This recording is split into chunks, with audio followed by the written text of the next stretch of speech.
সুপ্রিয় দর্শক, সবাইকে শুভেচ্ছা ও প্রীতি। হঠাৎ করে সেনা প্রধান আগামীকাল একটা জরুরি সভা আহ্বান করেছে। আপনারা স্ক্রিনে দেখতে পাচ্ছেন, এই সংক্রান্ত একটা নোটিশও আমাদের হাতে চলে আসছে।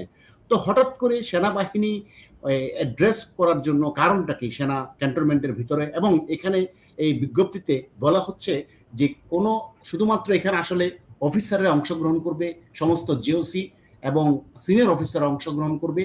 পাশাপাশি বলা হচ্ছে এই মিটিং চলাকালীন সময়ে মোবাইল যাতে কেউ নিয়ে আসতে না পারে, কোনো রেকর্ডিং যন্ত্র যেন কেউ নিয়ে আসতে না পারে, সে ব্যাপারে সতর্ক থাকার জন্য স্পেশাল একটা গ্রুপও এখানে দিয়ে দেওয়া হয়েছে। তো এই এই কর্মসূচিতে, এই অ্যাড্রেসে, এই বৈঠকে, জরুরি বৈঠকে কারা কারা থাকবে, এখানে পদাতিক division, infantry division, signal division সবাই এখানে থাকবে। এবং যাদেরকে বলা হচ্ছে, মূলত এখানে কয়েকটা ব্রিগেডের নাম উল্লেখ করা হয়েছে, যেমন ৭ পদাতিক ডিভিশন বরিশাল সেনানিবাস, ৯ পদাতিক ডিভিশন সাভার সেনানিবাস, ১০ পদাতিক ডিভিশন রামু সেনানিবাস, ১১ পদাতিক ডিভিশন বগুড়া সেনানিবাস, ১৭ ডিভিশন সিলেট সেনানিবাস, ১৯ পদাতিক ডিভিশন শহীদ সালাউদ্দিন সেনানিবাস, ২৪ পদাতিক ডিভিশন চট্টগ্রাম সেনানিবাস, ৩৩ পদাতিক ডিভিশন কুমিল্লা সেনানিবাস, ৫৫ যশোর সেনানিবাস, ৬৬ রংপুর সেনানিবাস, তারপর arm training and doctrine command সেনানিবাস ময়মনসিংহ সেনানিবাস, ভাটিয়ারি, জালালাবাদ, রাজেন্দ্রপুর, চট্টগ্রাম, ফরিদাবাদ। অর্থাৎ এখানে দপ্তর ৯৯ কম্পোজিট। এখানে মোটামুটি বলতে গেলে সমস্ত ক্যান্টনমেন্টের সমস্ত সেনানিবাসগুলোকে এই তলব করা হয়েছে। এবং এখানে আরো একটা জিনিস বলা হচ্ছে, সবাইকে কমব্যাট পোশাক পরে আসতে হবে। তার মানে কোনো একটা কিছু যে হতে যাচ্ছে আগামীকাল, কোনো একটা, আমরা ইতিমধ্যেই খবর পেয়েছি সেনা প্রধান ওয়াকারুজ্জামান মোটামুটি সবকিছু গুছিয়ে ফেলেছে। তো হঠাৎ করে কালকের এই বৈঠকের বিষয়ে যতটুকু জানতে পারছি, যে এখানে তাদের খুব গোপন একটা পরিকল্পনা, সিদ্ধান্ত হবে। বোঝা যাচ্ছে, স্বভাবতই বোঝা যাচ্ছে যে এটা আসলে রাষ্ট্রীয় ব্যাপারে এখানে আলোচনা হবে। এটা বলার অপেক্ষা রাখেন। আমার সাথে যুক্ত আছে সাংবাদিক আতার হালদার। আপনার কাছে জানতে চাইবো, হঠাৎ করে সেনা প্রধানের এই বৈঠক আসলে কি বার্তা দিচ্ছে? ধন্যবাদ আপনাকে। এটা সেনাবাহিনীর একটা রেগুলার, আমি মনে করি, বৈঠক বা সেনাপ্রধান। তবে এইভাবে সমগ্র দেশের সেনা অফিসারদেরকে নিয়ে অফিসার্স অ্যাড্রেস কিন্তু আগেও হয়েছে, এটা আবারও হচ্ছে। নিশ্চয়ই কোনো মূল্যবান বা কোনো গুরুত্বপূর্ণ বিষয় রয়েছে যেগুলো নিয়ে ওয়াকারুজ্জামানকে সিদ্ধান্ত নিতে হবে। কারণ আপনি জানেন যে নির্বাচনের একটা ডেট কিন্তু তিনি বলেছেন, এবং সেই অনুযায়ী কিন্তু নির্বাচনটা এখন পর্যন্ত ইউনূসের যে আচরণ দেখা যাচ্ছে তাতে কিন্তু সেই অনুযায়ী হচ্ছে না। এবং সেক্ষেত্রে সেনাবাহিনী দীর্ঘদিন ধরে মাঠে আছে, এবং এই মাঠে থাকাতে কিন্তু নানান ধরনের প্রবলেম তৈরি হচ্ছে, এবং সেনাবাহিনীর যে রেগুলার প্র্যাকটিস সেটাও কিন্তু সমস্যা হচ্ছে। সুতরাং সেই সব ক্ষেত্র মিলে, সবকিছু মিলে সেনাবাহিনীর ভূমিকাটা কি হবে, সামনের ভূমিকাটা কি হবে, এবং নির্বাচন কি ডিসেম্বরের মধ্যেই কি কমপ্লিট সেনাবাহিনী এখনো চায় কি চায় না, আমার মনে হয় এই ধরনের একটা সিদ্ধান্ত আসবে। এর চেয়ে বড় সিদ্ধান্ত বা আরো বড় ধরনের সিদ্ধান্ত আসতে পারে। আমি মনে করি ওয়াকারুজ্জামান যে কাজটা করছে, সে সমস্ত অফিসারদেরকে নিয়ে তাদের মতামতের ভিত্তিতে সে জাতীয় ডিসিশন গুলা নিচ্ছে, এবং এবারও একটা ভালো বা একটা গুরুত্বপূর্ণ ডিসিশন, জাতির কল্যাণে একটা ডিসিশন নিবে বলে আমি মনে করি বা আশা করি। হ্যাঁ, সুন্দর বলেছেন।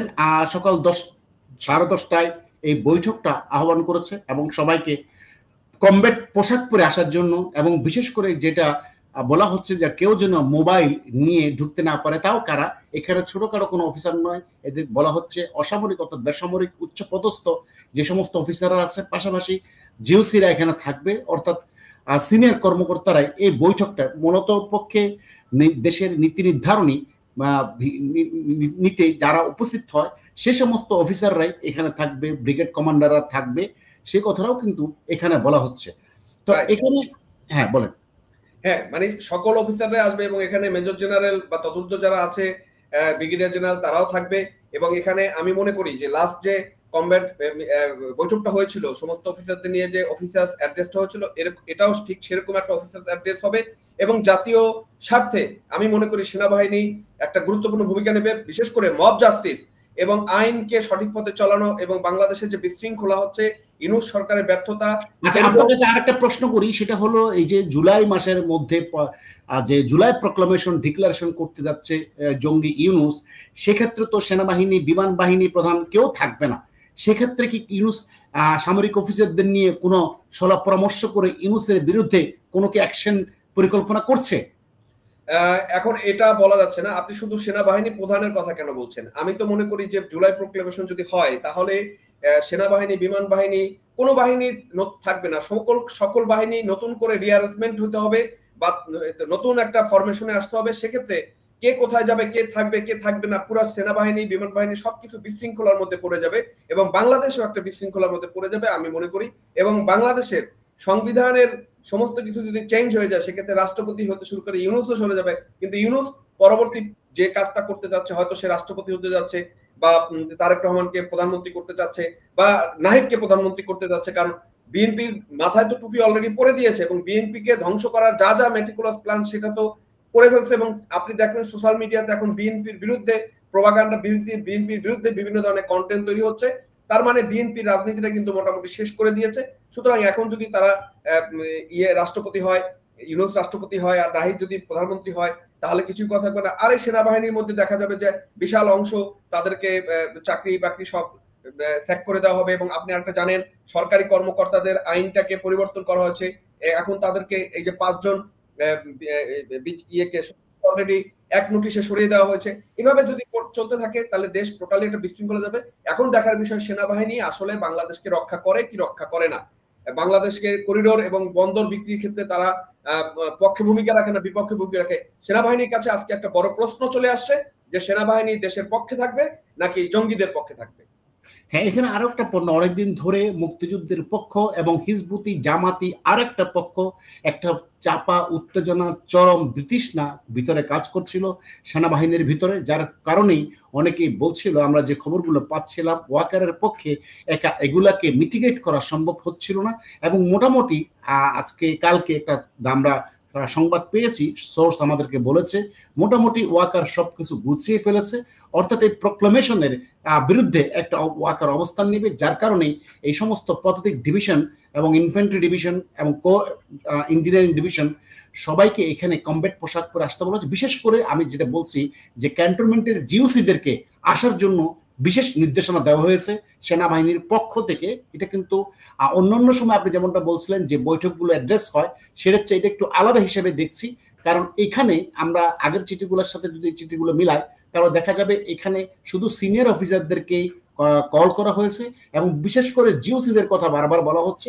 তার মানে ব্রিগেড কমান্ডারদেরকে বারবার কথা বলা হচ্ছে। তার মানে এদেরকে নিয়েই ওয়াকার কোনো একটা বড় ধরনের সিদ্ধান্ত নিতে যাচ্ছে। এখন আমরা যে খবরটা পাচ্ছি যে একটা ওয়াকার মোটামুটি গুছিয়ে ফেলেছে, সুতরাং এই সিদ্ধান্তটা ইউনূসের বিপক্ষে যাবে এরকম একটা ধারণা পাচ্ছি। সে ব্যাপারে আপনার মতামত কি? আমিও আশা করি। তবে আমি এটার সাথে আপনার সাথে একটা কথা বলতে চাই। বাংলাদেশ সেনাবাহিনীকে এবং বাংলা সেনা প্রধান এবং বিমান বাহিনী বা অন্যান্য বাহিনীর প্রধান যারা আছেন বা বাহিনীর সদস্য যারা আছে তাদেরকে বলতে চাই এনাফ ইজ এনাফ। ইউনূস এই দেশটাকে ধ্বংসের যথেষ্ট পরিমাণ ধ্বংসের দ্বার প্রান্তে নিয়ে গেছে। এখান থেকে আপনারা একমাত্র পারেন এই দেশকে রক্ষা করতে।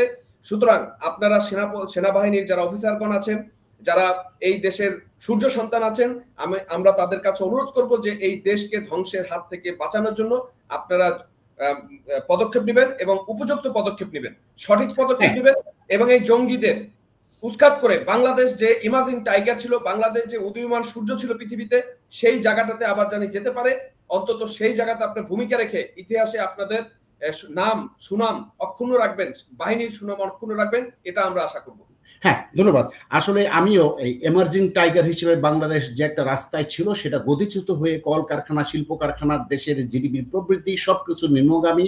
2 দিন পরে আপনাদের বেতনও হয়তো জুটবে না। তাই আপনাদের কাছে আবারও আমাদের উদাত্ত আহ্বান জানাবে, দেশকে আবার রেল লেনে তুলেন, একটা সুন্দর প্রক্রিয়া সাংবিধানিক আইনি ধারা অব্যাহত রেখে, যাতে করে আপনাদের অস্তিত্ব বিলীন না হয়। না হলে কিন্তু আপনাদের অস্তিত্ব বিলীন হয়ে যাবে। ধন্যবাদ আপনাদের সকলকে। ধন্যবাদ আধার হালদার, আপনাকেও।